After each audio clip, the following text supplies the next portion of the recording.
Mikel, we're back. You know, the window's it's been open for a while now. I've watched the last previous windows that we've seen, and we need attacking players, Mikel. I'm hearing it everywhere. I've looked at the squad. We need some attackers. Any names you want to look at?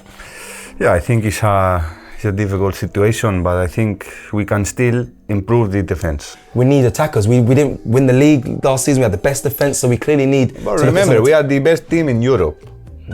You don't want to look further up the field, Mikel.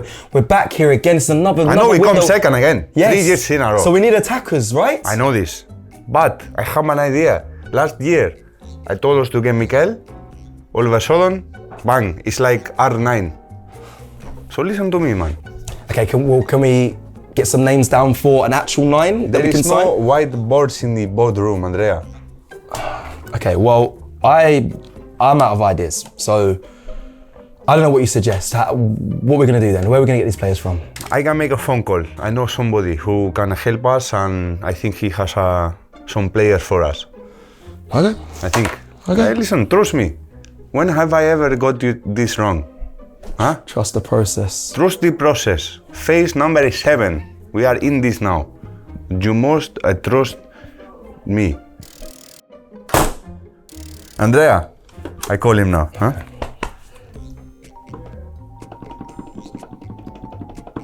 Who are you call? You just pressed 1 and about a billion zeros. It's his number. It's a billion. Who? Hello, Todd. How are you doing, my friend? Can you turn him down? You are still celebrating making the top 4. Please. Yeah, no, it's okay. I hope you're having fun. Why am I calling? Okay, I get into that now. No, of course I miss you, of course, but you know we are friends. But we can have some dinner soon, eh? Some salchichas, things like this. Okay, but I would like to discuss something, eh? I want to buy a player. Yes, I know the last player that we bought from you celebrated in front of you like this, and he mocked you guys on Twitter, the other one, and he's not with us anymore, eh? But yeah, I agree, they are humans with emotions and stuff like this, but no, you don't see that? Okay, perfect.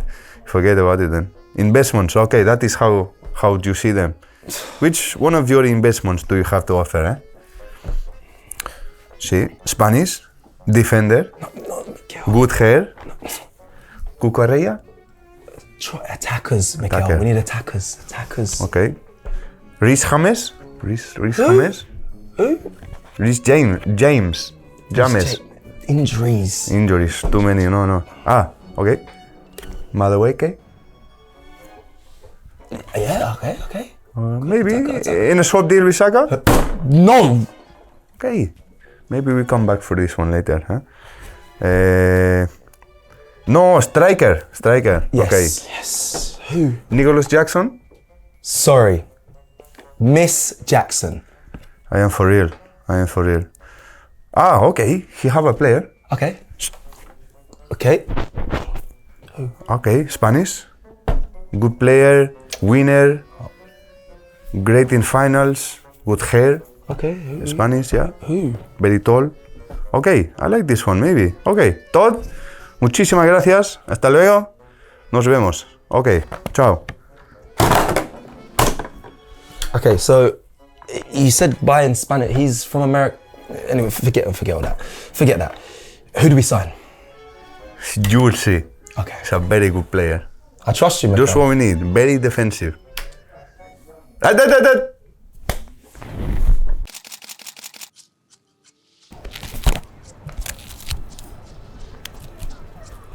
Bear with me. You can tell I was never a goalkeeper. Oh, people, we are back. We are so back. Arsenal have just signed the Spanish keeper, Kepa Arrizabalaga from Chelsea for £5 million.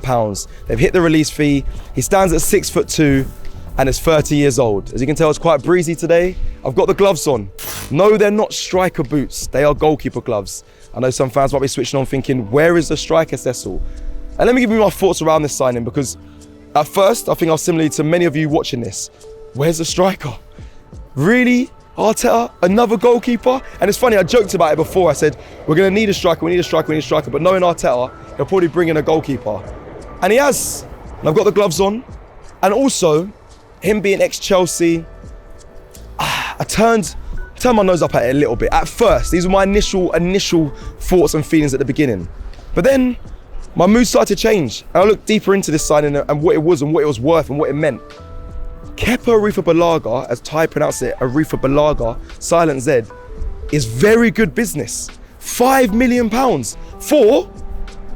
and he is still the most expensive goalkeeper in footballing history at 80 million euros, 72 million pounds to Chelsea. Not what we paid, of course. We only paid 5 million. It's very good business from Arsenal. Listen, on top of that as well, the fact that he has experience. The man has won a Champions League, not just for Chelsea, but also for Real Madrid. He's got 2 Champions League medals in his cabinet. He's also got the Europa League. He's won the Super Cup and many other, honourable trophies to mention, which kind of builds experience. He's been in the game for a while. He has been in the game for a while. Now, listen, I'm not saying that experience, beats everything, but we've got David Raya who has less experience than what Kepa has. So, and for him to be a number 2, Kepa, good business from Arsenal. I think it is. And this is not me doing the whole, oh, Cecil, you're just saying it. So I actually genuinely believe that. I actually think we needed a backup goalkeeper because obviously Neto's going back to Bournemouth. So for me, well done Arsenal. One thing I will question though, it seems like Arteta is just bringing in a load of Spanish players. It seems like he's bringing all his Spanish mates. Am I angry at it?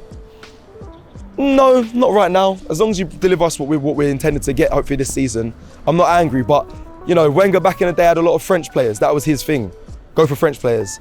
Arteta seems to be bringing the Spanish players, but the difference between those two, we know what Wenger did with those French players, and let's hope that can happen with some of these Spanish signings that Arteta is bringing in.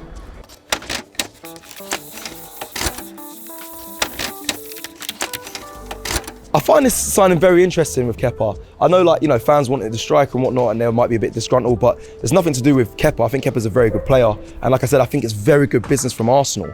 I do find it interesting, though, that Bournemouth, we got their number 2 goalkeeper, Norberto Neto. He was our number 2 at Arsenal.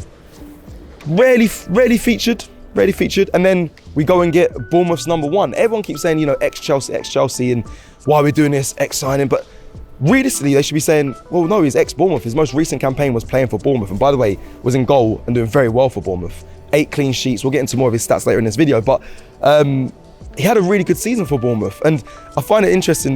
We took one of their goalkeepers, given one back. Obviously, he was on loan, Neto, and then he's gone back, and now we're taking their number 1 goalkeeper and then bringing him to Arsenal. Now, the next thing I also want to mention as well, I'll be real.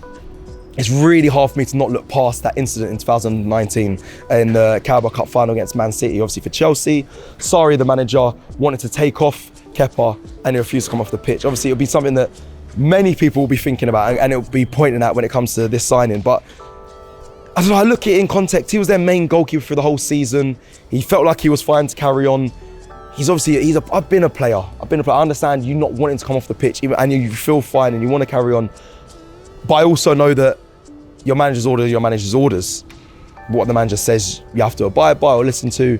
It's a very brave move by him. And it does bode the question. It does, I have to say it.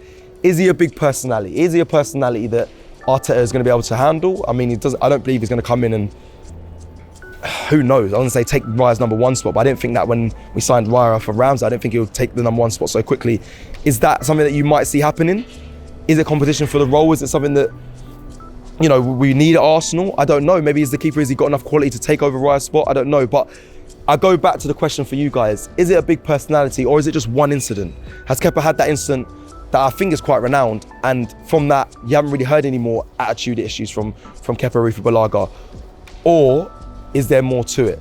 I don't know. Will it work for Arsenal? Is he just coming in as a number 2? The questions are there. Let me know in the comments.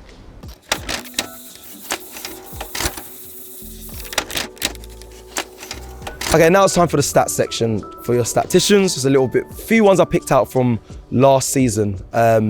His campaign at Bournemouth and comparable to the campaign that Raya had at Arsenal. They do favour Kepa a little bit, but I just thought I'd pick out the ones that are close and similar. So I'm gonna have to take a little look down here. 174 Kepa accurate long balls. Yeah, obviously we know we like to play long ball passes through the middle or over the top. I think especially coming into this next season, we'll be looking to do some more high balls into the midfield or straight up front. So Kepa has more long accurate balls than Raya does. Next one, 39 goals conceded. Kepa's conceded. Obviously a bit of a weaker defence when it comes to Bournemouth than Arsenal. He conceded 39 goals. Raya only conceded 34 goals. We've got clean sheets. We know about this one already. Got the same amount of clean sheets as Alisson. That's 8. That's Kepa, got 8 clean sheets. Whereas Raya obviously got Golden Glove this season. Joint Golden Glove with Matt Sells with 13. Next one is 7 catches. I know it's quite a random one, but I think we do so many, when it comes to goalkeepers, for me, as a striker, I used to look, keepers always just make, camera saves. I like when keepers actually catch the ball. I think that's when they're the most impressive. So 7 catches, Raya only made 8 catches last season. I was gonna go into high claims and punches as well, but high claims, Raya dominates that. I think he got like 51 high claims, which we know he's strong at when it comes from corners and crosses. We know Raya's the best at that. Kepa's not as close, but he got more catches than David Raya. And then lastly, saves. 97 saves from Kepa and 83 saves from Raya. Of course, now we know again, Bournemouth going to face more shots, so obviously Kepa's going to have more saves. But those stats, I think, were the right ones to pick out. He's a good goalkeeper. We're not getting a bad goalkeeper, people. The other Chelsea goalkeeper would have been a bit of a problem, but no, Kepa Arrizabalaga had a really good campaign at Bournemouth. I just want to highlight that before we ended. We're getting a good goalkeeper. And now from me and everyone at AFTV, welcome to Arsenal. Let's hope his catch is better than that. Kepa Arrizabalaga.